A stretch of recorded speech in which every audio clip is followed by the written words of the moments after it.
Hello friends, आज की इस वीडियो में हम लोग जानने वाले हैं भारत में हुई कृषि में कुछ क्रांतियों के बारे में। जी हाँ दोस्तों, और इन क्रांतियों को जानने के लिए हम लोग साधारण भाषा का ट्रिक यूज करेंगे, जिसे आमतौर पर सभी लोग यूज करते हैं, आप और हम सभी लोग। तो दोस्तों, वीडियो को स्किप किए बिना ध्यानपूर्वक अंत तक जरूर देखें, क्योंकि क्रांतियों से संबंधित सवाल लगभग सभी फैकल्टी के एग्जामों में पूछे ही जाते हैं। तो दोस्तों, वीडियो को स्किप किए बिना ध्यानपूर्वक अंत तक जरूर देखें, यह मेरा रिक्वेस्ट है। चलिए दोस्तों, अपने वीडियो के ओर बढ़ते हैं। बात कम काम में ज़्यादा करते हैं और आपको सबसे पहले बताते हैं हरित क्रांति किससे संबंधित है और इसके पिता कौन है। तो दोस्तों, इसमें साधारण भाषा का ट्रिक क्या यूज करेंगे। तो यहाँ पर दिया गया है हरित क्रांति, ठीक है दोस्तों। इसका जो संबंध है खाद्यान्न उत्पादन से। तो खाद्यान्न वाली जितने भी फसलें होते हैं, गेहूं हो या धान हो या ज्वार हो, वे सब हरा होते हैं, माने हरी होती है वो सब। तो इसलिए हरित क्रांति खाद्यान्न उत्पादन से संबंधित है और इसके पिता सुश्री स्वामीनाथन जी को माना जाता है, यानी इसके पिता स्वामीनाथन जी हैं। और विदेश का, ये केवल भारत के लिए हैं स्वामीनाथन जी, और वहीं विश्व के लिए बात किया है तो वो एन ई बोरलोग विश्व में हरित क्रांति के पिता हैं। और दोस्तों, आगे की ओर बढ़ते हैं, आपको बताते हैं गुलाबी क्रांति किससे संबंधित है। तो साधारण भाषा का ट्रिक यूज करेंगे और आपको बताएंगे। तो जो प्याज का रंग होता है वो गुलाबी ही होता है, ठीक है दोस्तों। साधारण तौर पर आप जो प्याज का ऊपर वाला छिलका हटाते होंगे तो प्याज को देखा होगा गुलाबी होता है। तो यहाँ पर क्रांति भी गुलाबी और प्याज भी गुलाबी होता है, तो यानी गुलाबी क्रांति प्याज उत्पादन से संबंधित है और इसके पिता दुर्गेश पटेल जी हैं, ठीक है दोस्तों। और आगे देखते हैं पीली क्रांति किससे संबंधित है और इसके पिता कौन है। तो यहाँ पर पीली क्रांति जो है तिलहन उत्पादन से संबंधित है, यानी तेल वाली फसलें, चाहे सरसों हो, राई हो या फिर सूरजमुखी हो। तो दोस्तों, इसमें ट्रिक का यूज करेंगे। तो इसका ट्रिक है, आप साधारण तौर पर जो सरसों का तेल होता है उसको देखे होंगे पीला कलर का होता है, या फिर पीला वाला सरसों भी देखे होंगे। तो जो पीली क्रांति है वो सरसों उत्पादन तिलहन उत्पादन से संबंधित है, यानी जिससे तेल प्राप्त होता है, और इसके पिता सैम पित्रोदा हैं, ठीक है दोस्तों। और आगे देखते हैं लाल क्रांति। लाल क्रांति किससे संबंधित है और उसके पिता कौन है। तो दोस्तों, लाल क्रांति साधारण भाषा का ट्रिक यूज करके आप लोग बिल्कुल अच्छी तरह समझ जाएंगे, क्योंकि यहाँ पर लाल क्रांति संबंधित है मांस उत्पादन और टमाटर उत्पादन से। तो यहाँ पर मांस का रंग भी लाल ही होता है और टमाटर का रंग भी लाल होता है, और यहाँ पर क्रांति भी लाल ही क्रांति है। तो दोस्तों, लाल क्रांति टमाटर और मांस उत्पादन से संबंधित है और इसके पिता विशाल तिवारी जी हैं, ठीक है दोस्तों। और आगे देखते हैं सुनहरी क्रांति, यानी गोल्डन रिवॉल्यूशन जिसे इंग्लिश में बोलते हैं। तो दोस्तों, साधारण भाषा का ट्रिक यूज करेंगे इसमें भी। और जो गोल्डन क्रांति या सुनहरी क्रांति है वो फल एवं शहद उत्पादन से संबंधित है। तो दोस्तों, इसमें इसका ट्रिक ये है, जो साधारण तौर पर आप लोग फल देखे होंगे, चाहे वो संतरा हो या फिर पका हुआ एक सेब हो, तो उसका रंग भी सुनहरा होता है, यानी गोल्डन कलर का होता है। तो जहाँ भी गोल्डन रिवॉल्यूशन या सुनहरी क्रांति आए वहाँ पर आपको बताना होगा इसका संबंध फल उत्पादन एवं शहद उत्पादन दोनों से है, और इसके पिता निपाख टूटेज हैं, ठीक है दोस्तों। भूरी क्रांति या खाकी क्रांति के बारे में जानेंगे आगे। तो इसका जो ट्रिक होगा वो कुछ इस तरह से होगा। भूरी क्रांति या खाकी क्रांति किससे संबंधित है, तो वो होगा चमड़ा उत्पादन से, यानी चमड़ा उद्योग से। क्योंकि आप लोग साधारण तौर पर देखे होंगे जो चमड़ा का उत्पाद होता है, चाहे बेल्ट हो या फिर जूता हो, जो अंदर से आप देखे होंगे वो भूरी कलर में या खाकी कलर में दिखता है। तो आपको जहाँ भी भूरा या खाकी क्रांति का बात हो वहाँ पर आपको उत्तर देना होगा चमड़ा उद्योग से संबंध इसका है, और इसके पिता हीरालाल चौधरी हैं। यानी भूरी क्रांति चमड़ा उद्योग से संबंधित है, क्योंकि चमड़ा का रंग भी भूरा होता है, और इसके पिता हीरालाल चौधरी हैं। और आगे देखते हैं दोस्तों, श्वेत क्रांति पूछ रहा है। तो यहाँ पर श्वेत क्रांति, जब भी बात आए श्वेत, तो आपको उत्तर देना होगा दूध उत्पादन से इसका संबंध है, और इसके पिता वर्गीज कुरियन जी हैं। तो सफ़ेद क्रांति में जो ट्रिक यूज होगा आप लोग समझ चुके होंगे। श्वेत यानी सफ़ेद यानी उजला, और दूध का रंग भी कैसा होता है, सफ़ेद यानी उजला।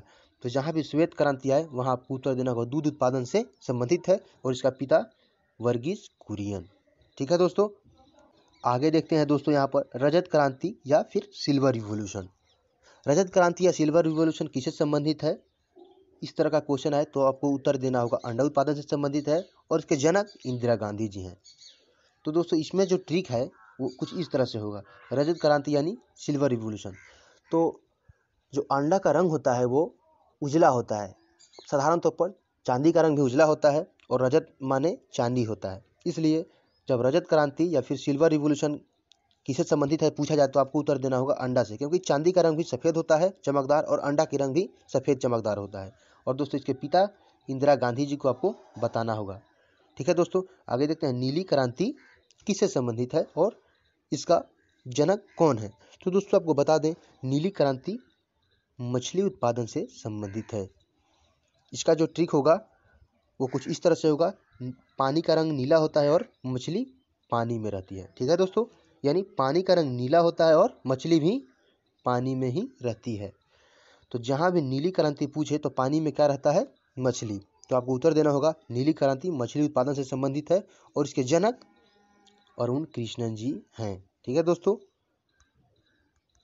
देख लीजिए आप लोग यहाँ पर जो नीली क्रांति है वो मछली उत्पादन से संबंधित है और इसके पिता अरुण कृष्णन है। ठीक है दोस्तों, तो आगे जानते हैं प्रोटीन क्रांति। ये एक नया क्रांति है जिसको 2017 में लागू किया गया था, यानी इस क्रांति को 2017 में लाने की आवश्यकता पड़ी थी। तो जहाँ भी पूछे प्रोटीन क्रांति किससे संबंधित है और इसके पिता कौन है, तो दोस्तों आपको उत्तर देना होगा इसका संबंध हाई प्रोटीन वाली फसलों का उत्पादन से यह प्रोटीन क्रांति संबंधित है और इसके जनक पीएम श्री नरेंद्र मोदी और उस समय के वित्त मंत्री अरुण जेटली जी द्वारा इस क्रांति को लाया गया था। यानी इसके पिता नरेंद्र मोदी और अरुण जेटली जी हैं। ठीक है दोस्तों, तो जो प्रोटीन क्रांति है वो प्रोटीन वाली फसलों से संबंधित है। जैसे साधारण तौर पर आप समझ सकते हैं कि जो दाल वाली फसलें होती है उससे संबंध इसका अच्छा ही होगा और इसके पिता नरेंद्र मोदी, उस समय के तत्कालीन प्रधानमंत्री नरेंद्र मोदी और उस समय के वित्त मंत्री अरुण जेटली जी के रीजन में इसको लागू किया गया था। और दोस्तों आगे देखते हैं सिलेटी क्रांति या फिर भूरी क्रांति, उसे ही बोलते हैं, इसे इंग्लिश में ग्रे रिवॉल्यूशन बोलते हैं। तो दोस्तों ग्रे रिवॉल्यूशन का संबंध उर्वरक उत्पादन से है और इसका जो ट्रिक यूज होगा वो कुछ इस तरह से होगा। साधारण तौर पर आप जब देखे होंगे डीएपी खाद देखे होंगे या फिर घर में जो तैयार किया जाता है जैविक खाद या गोबर वाली खाद, उसका रंग कैसा होता है, तो भूरा होता है। ठीक है दोस्तों, उसका जो रंग होता है वो भूरा होता है और यहाँ पर क्रांति भी भूरी ही है। तो जहाँ भी भूरी क्रांति या भूरा क्रांति की बात करें वहाँ आपको झट से उत्तर देना होगा उर्वरक उत्पादन से इसका संबंध है। ठीक है दोस्तों, यानी भूरा क्रांति का संबंध उर्वरक उत्पादन से है। ठीक है दोस्तों, और इसका पिता नहीं है क्योंकि सभी क्रांतियों के जनक नहीं होते। जैसे यहाँ पर नरेंद्र मोदी जी इसके पिता हैं प्रोटीन क्रांति के, तो इसको अपने से खोज नहीं किए थे लेकिन इनके रीजन में पास किया गया था, इसलिए इनको जनक माना जाता है। और उर्वरक क्रांति में लगभग सभी भारतीयों का योगदान था, इसलिए उर्वरक क्रांति का पिता किसी को नहीं माना जाता है। और दोस्तों यहाँ पर जो काली क्रांति है वो किससे संबंधित है और यह क्यों क्रांति, इस क्रांति की आवश्यकता क्यों पड़ी, तो दोस्तों आपको उत्तर देना होगा काली क्रांति का जो संबंध है वो पेट्रोलियम उत्पाद से है। और उसका ट्रिक का यूज करेंगे, जो साधारण भाषा का ट्रिक है उसको कुछ इस तरह से यूज करेंगे।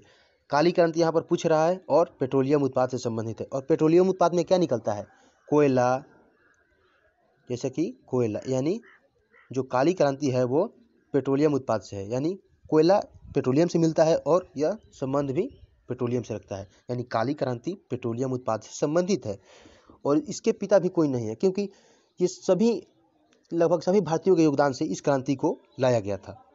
और देखते हैं आखिरी क्रांति हमारे वीडियो का, जो गोल क्रांति है। ठीक है दोस्तों, और इसका संबंध जो है आलू से होता है।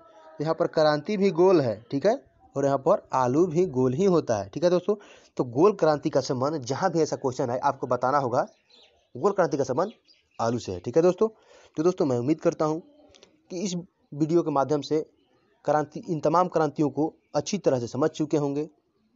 और इसमें ट्रिक भी जो बताया गया है वो साधारण भाषा का ट्रिक है जिसे आमतौर पर सभी लोग यूज करते हैं। दोस्तों ऐसे ही वीडियो देखने के लिए, एग्रीकल्चर से रिलेटेड हर वीडियो देखने के लिए हमारे चैनल को आप अवश्य सब्सक्राइब करें।